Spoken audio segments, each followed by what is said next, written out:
Mga kapuso, mahigit sa 300 jeepneys sa Region 1 ang nananatiling unconsolidated ayon sa LTFRB Region 1. Alamin natin ang detalye ng balitang yan sa live report ni Jasmine Gabriel Galban. Jasmine? Chris, sa monitoring ng LTFRB, wala pa sa 3% ang total number ng unconsolidated na jeep dito sa Region 1. Mahigit 300 na jeep sa Region 1 ang bigong makapag-consolidate ng prangkisa bago ang April 30 deadline. Sa monitoring ng LTFRB Region 1, karamihan sa mga unconsolidated hindi na bumabiyahe, habang ang ilan bumabiyahe pa rin habang pinuproseso ang kanilang aplikasyon sa PUV franchise consolidation.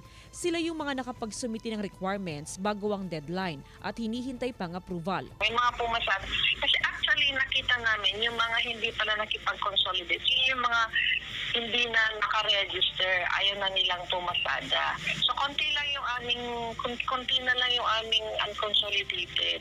Sa Pangasinan, kabuang 37 ng jeep na unconsolidated.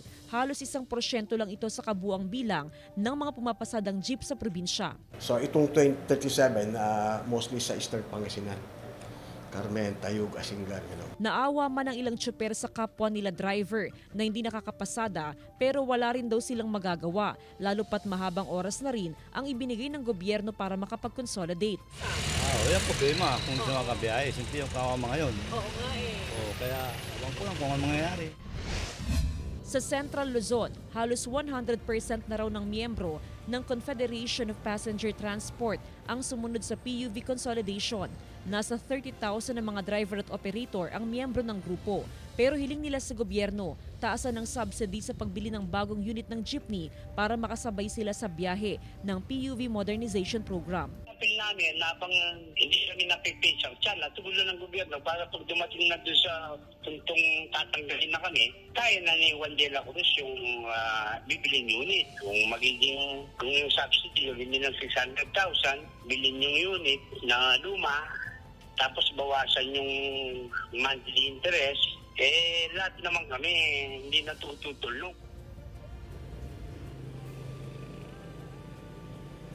Chris, bagamat may mga unconsolidated na jeep sa Region 1, tiniyak ng LTFRB na wala itong epekto sa mga commuters. Meron naman daw kasing mode of transportation dun sa mga affected na lugar, gaya na lamang ng tricycle. Chris? Maraming salamat, Jasmine Gabriel Galban.